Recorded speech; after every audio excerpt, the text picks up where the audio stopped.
By myself in the car, but I'm kind of pleased to be by myself, just particularly for this collection because it's so emotional. So I'm going to be talking about Pierpaolo's Valentino Couture, and last season I was incredibly gushy, and apologies out there, I'm going to be gushy again. This collection was spectacular. It had the whole front row of the British press in front of me, bawling their eyes out, myself included. A few tears were shed, and I'll tell you why very shortly. But there's something to behold with the Valentino Couture show.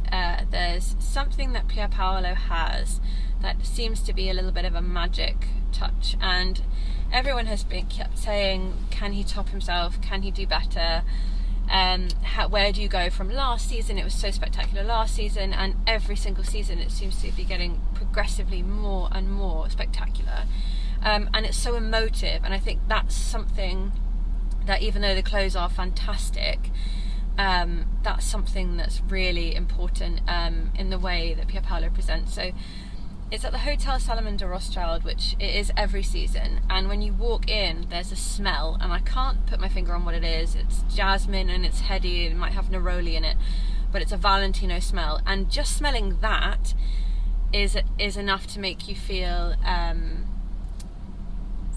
like you're home, or like you've walked into a safe space, or like you're about to see something fantastic. And so with this curation of everything really lends itself to this amazing collection that I'm about to describe to you. So the space, the hotel is amazing. It's always there. Everyone has their regular seats as well, and so it's got that familiarity when you sit down. And this time there was beautiful trees that I believe are Japanese. I'm not sure of the species of the tree, but they were really beautiful. And so what follows, also there's Nina Simone playing usually, which is also amazing, and really tugs at the old heartstrings. And so what follows is really fantastic. Last season Pierpaolo was looking to kind of challenge the Cecil Beaton portraits of kind of high society swans, and was saying, what if these were people of colour? How can I make couture more inclusive? And on his mood board last season he had all these kind of medieval pictures of black Madonnas, and it was one of the most beautifully casted shows this season is that, but even more so. This collection was all about individuality and showcasing individuality, and how that is such an important aspect of couture. There's a really lovely line in the press release that says, all different, all valid, each eye a path. And so it's about, for me, what I got was this celebrating of individuality of different cultures. And I feel like there's a little bit of a tricky scope there. We could be veering on the appropriation side, but this was absolutely perfect. There was no need for panic, because the nods to kind of Asian culture, the nods to all these different slightly across the world references were just enough to hint at a celebration of culture, to hint at a celebration of individuality, that they were just splendid. So the opening look is a brilliant bright yellow with a wonderful headdress, which has a really amazing flat triangle on the back. Well, not really a triangle, kind of an oblong, nothing like a triangle actually, an oblong, and amazing kind of jeweled pieces and slightly felty woolen bits hanging down around the face. And these woolen kind of drips feature on the trim of quite a few dresses in the first kind of section of the collection. And to me, I think this was so smart, because it harks of a slightly different culture. It doesn't feel Italian, doesn't feel like particularly couture, but it mimics what Pierpaolo would be doing with the ruffles, but in this slightly heavy wool drippings. And I thought that was brilliant. It added, I kind of felt like I was transported a little bit Inuit, a little bit Mongolia. There were nods to those elements, and again, some beautiful, I mean, feathers and headpieces are something that you can always expect to see and be blown away with at a Valentino Couture show, but the way these beautiful feathered pieces framed some of the models' faces, they kind of mimicked hoods pulled up in really cold climates, or they kind of mimic these wonderful hats and traditional headpieces, but ever so slightly, in this beautifully, it was kind of like, it felt like Pierpaolo was kind of taking a bow to all these wonderful different individual aspects and cultures. Once again, there's floral motifs prevalent throughout the collection. In Intarsia, which is Pierpaolo's staple, which we see in the menswear also, but here in beautiful capes and kind of collaged, which again we saw last season, but here really blown out and layered again and again.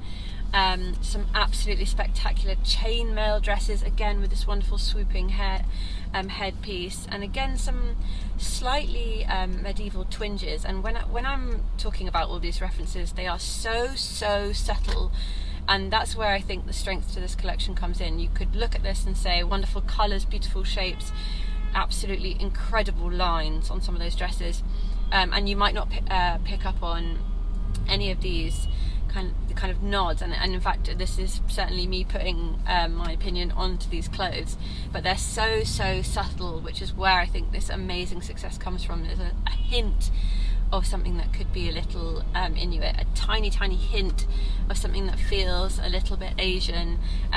One dress had that Japanese kind of wood print feel to it, felt a little bit like the wave wood print that's really famous. I can't remember who does it, but just those ever so slight nods to those moments. And it's this celebration of individuality, the most amazing casting. Lauren Hutton walked, Gigi walked, Kaya walked.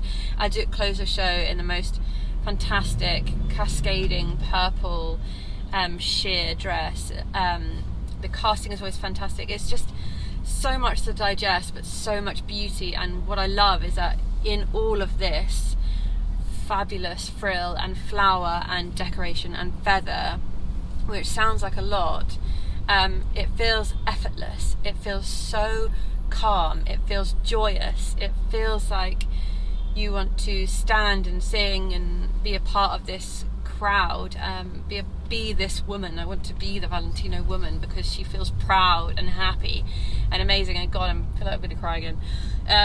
But what's so fantastic is that Pierpaolo pays such homage to all his amazing team that work with him on the couture. Every single dress, I'm just going to find the little notes, every single item is named after the person who worked on it. So we have Anna Maria, Alessandro and Rochelle, Lucia, Maria P, Fernando, Samantha. It's just such a wonderful way to honour all the people who've made these incredible items come to life. And even here it says every dress carries the name of the people who worked hours, days and months on it. And I think part of that comes with this family feel. You walk in, you know where you have a rough idea of where you're sitting, you know the smell, you know the space. You feel like you're about to be entered into this wonderfully romantic, incredible world. And then Pierpaolo walks his entire couture staff through the runway at the end. Nobody else does that. That's fantastic. It's mesmerising. And that with You Make Me Feel Like a Natural Woman playing over the top during the finale, I'm not surprised everyone's in tears. What I think is one of the most wonderful takeaways from this is that it feels incredibly feminine without, but also incredibly empowering. It's managing to get that balance between femininity and amazing craft and effortlessness, but also feeling welcome and just approachable enough, and of the most beautiful caliber. I'm kind of blown away, in case you can't tell. Just the most spectacular show. It blows everyone away at the end of Couture, and I don't know how he is going to top next year. I say this every year, but we'll find out next season. Yeah, just absolutely spectacular. I can't wait to see that on the red carpet. I can't wait to see that everywhere. I want to watch it all over again. So I urge you to go to Show Studio and have a look for yourself, watch the live stream, watch the videos, have a look at our social feed, and hopefully you'll feel like you were there. Thank you guys very much for watching. That's a wrap for Couture. That's the last of our reviews. Thank you guys so much for sticking with me for this long season. Very much appreciated. Let me know what you thought about Valentino in the comments. I'll be looking, and see you guys very soon. Thanks very much. Bye.